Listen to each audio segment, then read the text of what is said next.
Hello, everyone, and welcome to our 14th Grammar Clinic session. So today we're going to be having a look at fixing sentences. So imagine that you have written an assignment or something like that, and you just don't know how to proofread it. You don't know what you're looking for. You don't actually know how you can improve your sentences. Well, today, that is going to be our topic. That is what we are going to try to improve. So, my name is Kieran. I am your English support tutor on the Manchester campus of Elizabeth School of London. So we're going to have a fun lesson today. All right, so let's just begin, shall we? Okay, so welcome everybody. So I don't know if this is your first time, your 14th time watching one of our grammar clinic sessions, or somewhere in the middle, but thank you for joining us. So yeah, today we're going to be looking at fixing your sentences, repairing them, making them better. So first of all, let's think of writing a sentence. It's pretty much like constructing a building. You take the building blocks, you connect them together, you build on that, you build on top of that. So once you've had a good foundation, that is really when you can build the rest of your assignments or something like that. Okay? But we need to think about what else can make a sentence well constructed. Okay, so the object of today's lesson is we're going to, first of all, know about English conventions when it comes to writing. Okay, and then we're going to practice understanding and proficiency in capitalization, punctuation, and spelling. Okay, because when you have finished your assignments, or even while you're writing your assignments, you need to be focusing on those things as well. Okay, so a little fact here on the screen. Did you know that the shortest complete sentence in English is I am? What we have here are two words. We have got a subject, I, we've got a verb, am, and that is all we need in a sentence. Obviously, if we're going to be writing simple sentences, compound sentences, complex sentences, compound complex sentences, you'll need to do a lot more, but at its basic level, at its foundational level, it is just a subject and a verb. But what makes a good sentence then? So let's consider this one. We have an example of a sentence on the screen. It says, yesterday, the movers packed up our things in boxes. Okay, let's let that one sink in for a second. So, a good sentence is one that gives us one complete idea and it gives us a very clear message to give to the audience. So, first of all, did you understand this above sentence? Did it give a clear message? Okay, maybe yes, maybe no. What do you think? Well, we could say that yes. Yes, it does. It does, okay? And the second thing we need to think about is, does it follow the rules of grammar?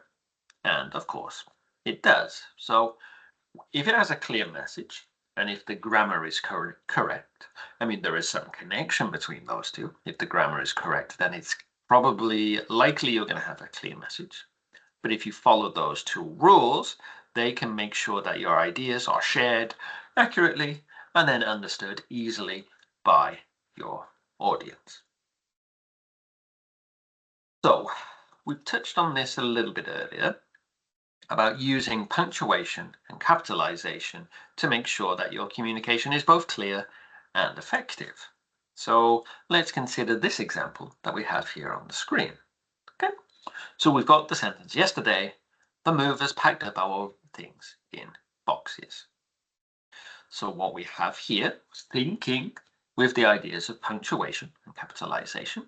So the yellow one, it's highlighted the first word, it's highlighted the first letter, more specifically, because we should have a capital letter at the beginning of a sentence. After this, the light green one, this is indicating a form of punctuation. So you can see we have a comma here, and the comma is used to separate the introductory word or phrase. Here it's an adverb, yesterday, okay, and it separates it from the rest of the sentence. So that's what we should be doing. If you look at the end of the sentence, we have more of a turquoisey color. And this is a period, or in British English, a full stop, and this is used to end a declarative sentence. If it was a question, you'd put a question mark, etc. Okay. So here, the capitalization, the punctuation, has made sure that our communication is clear and effective. Other things to consider. We mentioned before that we need a subject and we need a verb, but if we're going to make our sentences more complex, we should have other things in there as well. So it tells us on the screen it could be nouns, prepositions, verbs, articles. These are some of the other parts of speech that help us to build up our sentence and make it stronger. So we look at it in more detail. We've got the here. The is a definite article. So this talks about the specific movers, the ones that we hired. Okay, we have a noun, movers. They are the thing or the person doing the action. We've got packed. This is our verb. So this is our action. Because it was yesterday, we need to put it into the past, more specifically the past simple here. And then also we have a preposition in. So in describes that the location or the direction of something. Okay. So we can use these in any sentence, but of course we would change the forms depending on the purpose. Okay. So if it was going to happen in the future, it would be will packed. If they are doing it now, it would be are packing, and so on. So when you've written a sentence, you need to make sure that you have done everything correctly. So try to remember these 4 things when you have come to the end of a sentence, come to the end of a paragraph, or come to the end of an assignment. Okay, so think about your capitalization. Do you have it at the start of a sentence? Do you have it for proper nouns? So for the names of places like London, Hungary, etc. Have you thought about your punctuation? Okay, full stops, commas. And if you have any questions about punctuation, then I suggest that you watch one of our earlier sessions on punctuation, where we've talked about which punctuation can be used in which situations and how you can use them correctly. Okay, the other thing to think about is spelling. Okay, so spelling is very important. You will, of course, get a smaller grade if your spelling is not correct. It also affects your the understanding of the audience. Okay, and again, we do have a session on spelling, so have a look through our YouTube channel. You will be able to find more help for you on the ideas of spelling. Also, remember to think about your parts of speech. So like we just said, nouns, verbs, adjectives, adverbs, prepositions, etc. Okay. So remember, depending on what the sentence is, you may need to change the form. So you could say that I am a quick writer. So quick is an adjective there. But if you want to describe how you write, you would say I write quickly. You would need to use an adverb, quickly, with ly at the end, to show that you are describing the action rather than describing you. So I am a quick writer. It would then be I write quickly. And you're very lucky because we also have a session on parts of speech. So again, look back through the YouTube channel and you will find some extra help there on parts of speech. So like we said, this is a little checklist. When you've come to the end of a piece of writing, check the capitalization, punctuation, spelling, and parts of speech. And if you're not sure, we have help for you on the YouTube channel.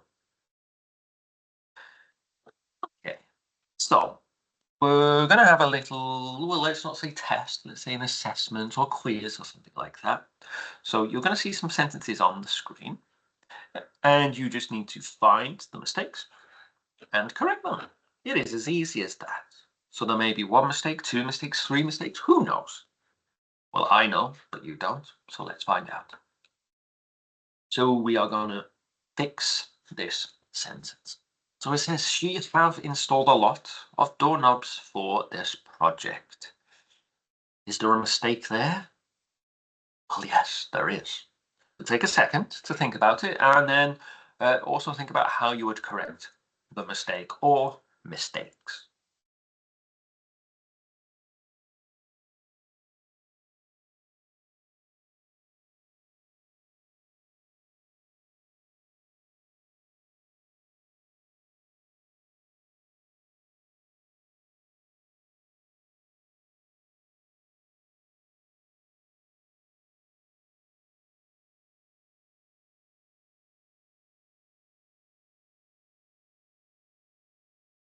All right, so your ideas should have been we should correct she have, because we all know it should be she has. Also, a lot. That is not how we write it in English, so the correct way would be a lot, like that. Okay, so first of all, we need to make that our subject and verb connect with each other. Also, we need to separate the words a and lot.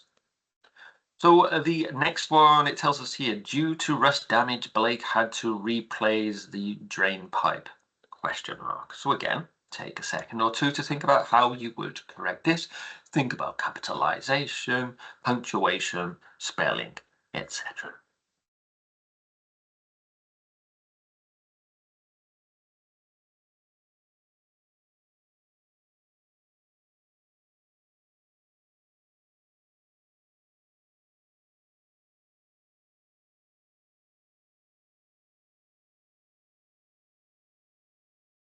Okie dokie, so hopefully you found a mistake or mistakes. So we can say that the answer is there are three mistakes here. So we should have a comma after the first part due to rust damage. That is our dependent clause there, so we need a comma after it. Also replace, it should be spelled replace with CE at the end rather than YS. And it is also not a question, so we change the question mark for a full stop. On to the third sentence then. So it says, Carpenter began making cabinet doors with help from its apprentice. So come up with your answers and we will check in a second.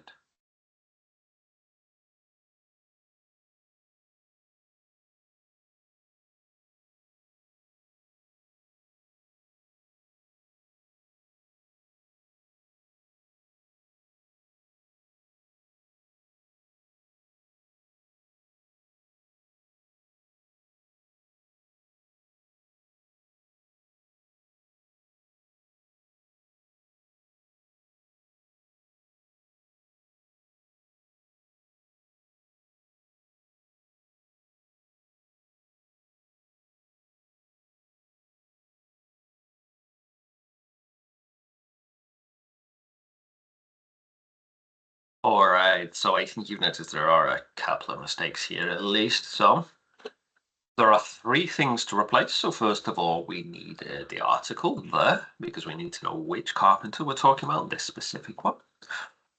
It, well, no, in this situation, you would either have to use his or her. Okay. All right, and then apprentice is spelled wrong as well. So we would also need to correct that one. So there were three mistakes there. Okay, so one final sentence here. So let's have a look at this. Lynette carefully painting the wool to a steady hand. Okay, so that felt strange even just reading that one, but you will notice there are some mistakes. So find mistakes and correct them, please.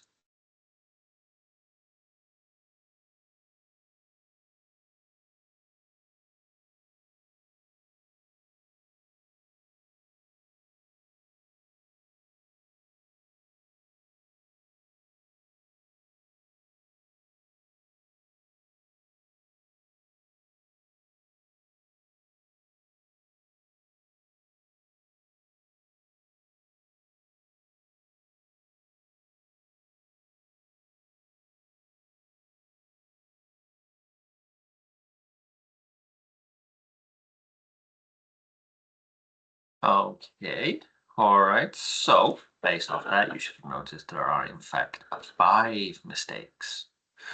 So first of all, we should have the capital L for Lynette because it is the name, specific name of a person or thing. Also, because this is present continuous, we need is here. Okay, is plus ing. Okay. Also, we've got the wrong spelling of wall, so it needs to be W-A-L-L. Okay. And we also need to remove the preposition to and replace it with the preposition with. And last of all, we need to put a full stop in there because it is the end of a declarative sentence. So congratulations then, everybody, if you got all of those things correct. Okay, so punctuation and grammar, as it says here on the screen, are the finishing touches, the paint and decorations that add precision and clarity to the overall structure of our sentences. Okay? So we are building up, we are putting the cherries on top, etc. So let's just go through a little checklist of things when we are proofreading, the things we need to look for. So if you're not already aware, proofreading is when you look at your text or letter or email or something before you send it and try to correct the mistakes. So we're going to have a little tick list to see if we are correcting all of the major things. So there are 4 things you must follow when proofreading your assignment. So first of all, think about this. What do you do after you are finished writing your assignment? What would you normally do in that situation? Okay, would you try to rewrite it? Would you try to change some of the words, improve it, things like that? Well, the improving it part, you would need to speak to your student success tutors. They can help you with that, or to your lecturers, obviously. But for the English part, you would need to focus on these things. So, capitalization. Are the first words of every sentence capitalized, and or are all of the proper nouns capitalized? So the names of people, places, things, etc. Also, think about organization. Are the words in the correct order? Are there any words which are missing? And can you think of any extra words that we could add in? Okay, so here, think about word order. Would your subject come before your verb, or would it come after, or things like that? Okay, third of all, we've spoken about this before, but punctuation. Have you used the correct punctuation at the end of the sentence? Do you need any commas in order for it to read better? And lastly, think about the spelling. Have you spelt all of your words correctly? Do you need a dictionary to look up any of the words you do not know?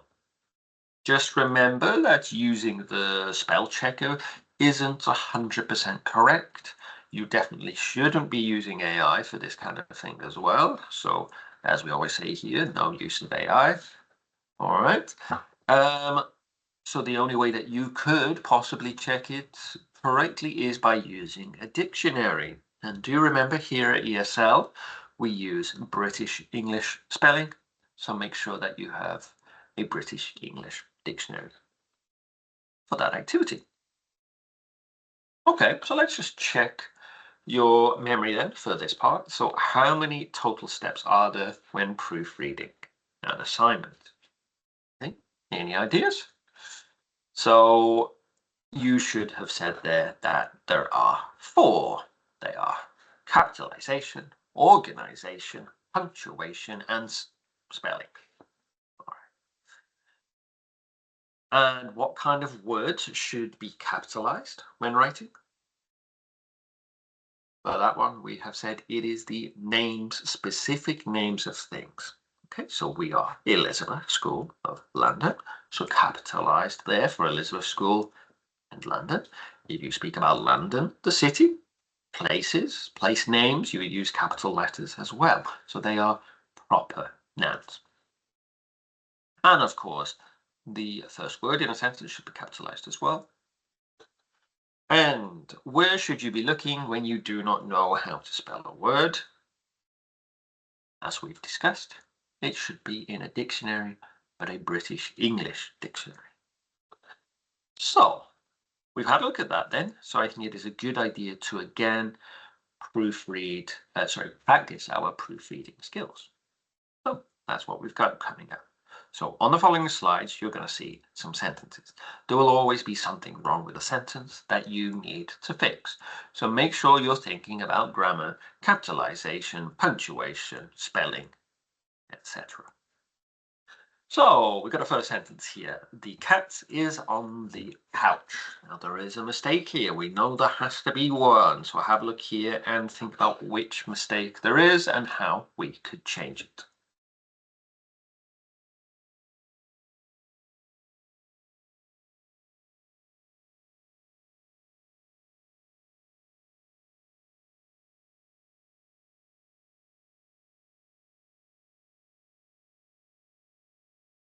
Okay, so I think this was a nice easy one. So it should have been the cats are on the couch. Cats are plural. So we need the plural form of the verb, which is are. Next one, it says a ball rolled into my yard. So there is one big obvious mistake here. I'm sure you will all agree that it needs to be capitalized at the start of the sentence. Okay, on to the next one. It tells us here that her name is Annie. Name. Does that help us to remember a specific rule? It should do. So for specific names of things, we need a capital letter. So Annie is the name of this specific girl or woman here. So we need a capital letter for this. Now the next one, it says, can I have a cookie? So take a second or two to consider how you would prepare this.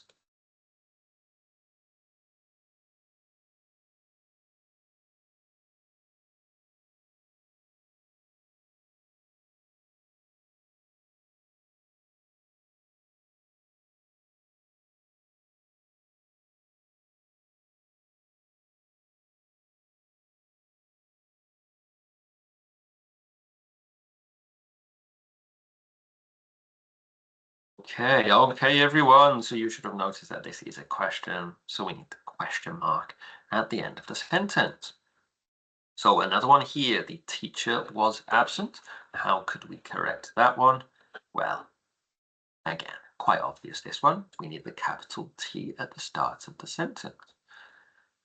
Okay, so here it says, please come here.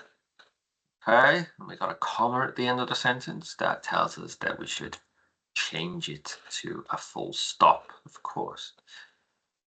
All right, so the next one, it tells us, I love that dog. Again, quite an easy that one. It should be a capital I at the start of the sentence. On to the next one. It says, did you see the trees? So pause for a second. Imagine how you could repair it, and then we will change the answer.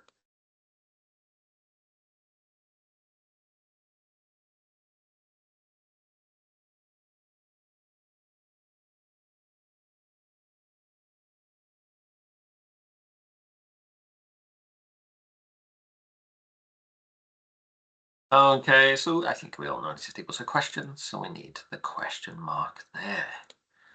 So great job. Well done there, everybody, for doing that. So well done, one and all. But that is not the end, because we're going to actually increase the difficulty now. So for something a bit more difficult, have a look at the following sentences and again, correct them. So this is your first one then. The study was conducted at Oxford University. How would you change it?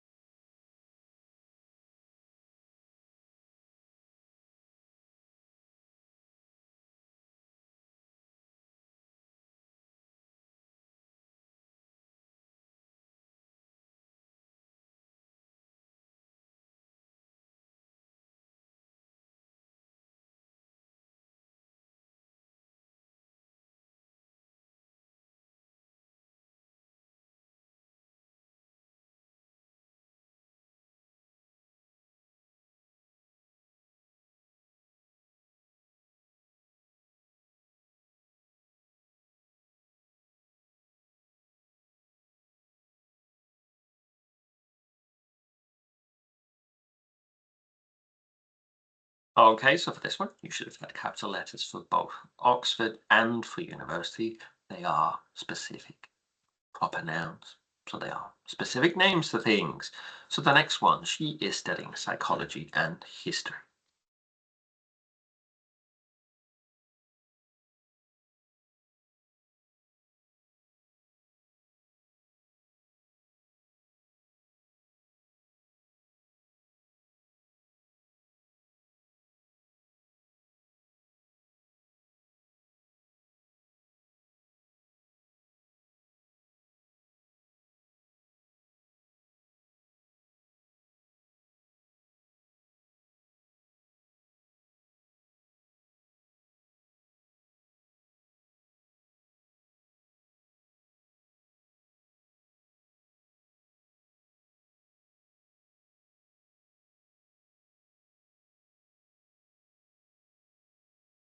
Okay, everyone. So we should have had the capitals there for psychology and history. They are proper nouns. They give us the names of specific subjects, so they should have capitals. So the next one, this is a referencing sentence, which tells us, according to Smith 2020, the findings were unexpected. So how would we improve these sentences?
All right, so this one is a little bit more difficult, but as we all know, when we are Harvard referencing, we need to have brackets around the year of production if you are including the author in the sentence, may I add.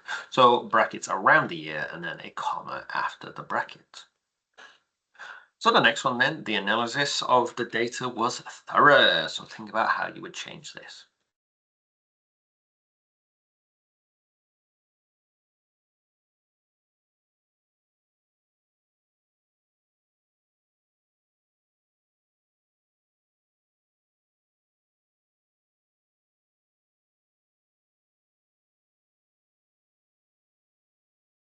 Okay, so we should all know here that analysis is spelled incorrectly. So we need to have a S instead of the Z that is there. So moving on, students should receive constructive feedback. There is one little mistake hiding in here. All right, so maybe think back to our previous session on spelling. How would you correct this sentence?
All right, so we all know that it should be receive with EI instead of IE.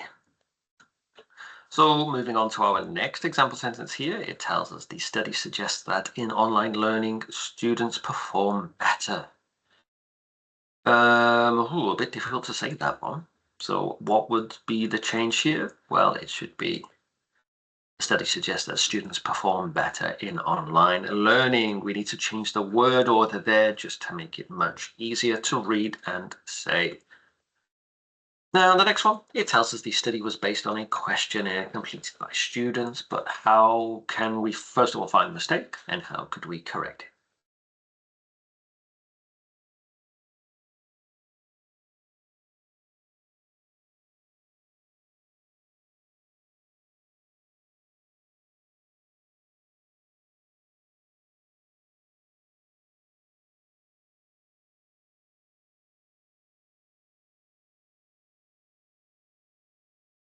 All right, everybody. So we should see that it should be questionnaire with a double N.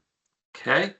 Moving on then, students must follow the guidelines for writing a report. As you can see, I tripped over my words there because guidelines is of course spelled correctly. We need to have an E between the GUID and the lines part there.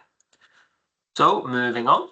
Okay, so we can see here, in conclusion, the study shows that feedback is important. Find the mistake here, please.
Okie dokie, so it should be that after in conclusion we need a comma. Yeah, it is an introductory phrase, so we should have a comma after it.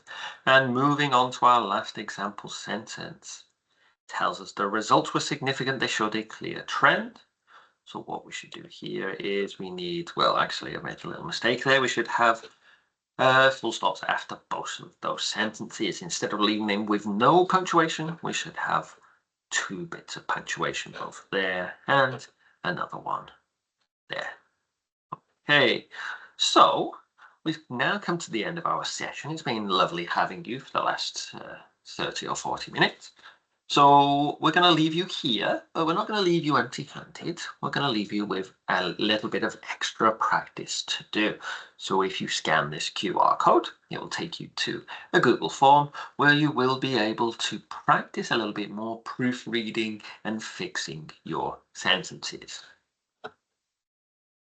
And remember, if you want to stay in touch with your English support staff on the Elizabeth School of London campus, then you can contact either myself, Kieran, if you're in Manchester. If you're not in Manchester, if you're on one of the other campuses, you contact your local uh, English support tutors. But if you are in Manchester, and on either of the campuses, either Wellington House or Art House, then I suggest you get in touch with us through the email, which is englishsupport_manchesterwh@esl.ac.uk. So you can have a meeting with either Christine or I. We can help you out with things like presentation skills. Currently, on the 17th of March, a lot of students are practicing for their presentations. Okay, so if you are nervous or shy or just don't know how to put a presentation together, English language related, then we can help you out with that. Also, we can help you out with your assignments. So usually assignments come just a little bit after presentations. So if you're having trouble putting them together, thinking about the English you should be using in those situations, then please drop us a line. We can also help you with more general academic skills like reading, taking notes, listening, etc. And as always, we are available online, like we are here, or we can help you in person as well on either of those campuses in Manchester or in any of your campuses that you have, Birmingham, Leeds, Northampton, London, etc. And if you're a little bit busy, or if you just want to do it in your own time at the weekends, in the evening, early in the morning, on holiday, etc., then you can have a look at our YouTube channel. It's entirely possible that you're watching us on YouTube now, but if you're not, you can scan the QR code. It will take you to the English support channel from ESL, and you can watch all of the videos of our grammar clinics. You can also find the ones from the writing clinics, and you can also find some other workshops connected to English for academic purposes. So thank you very much, everybody who has attended or has viewed online, and hopefully we'll see you all again soon. Thank you very much, and goodbye.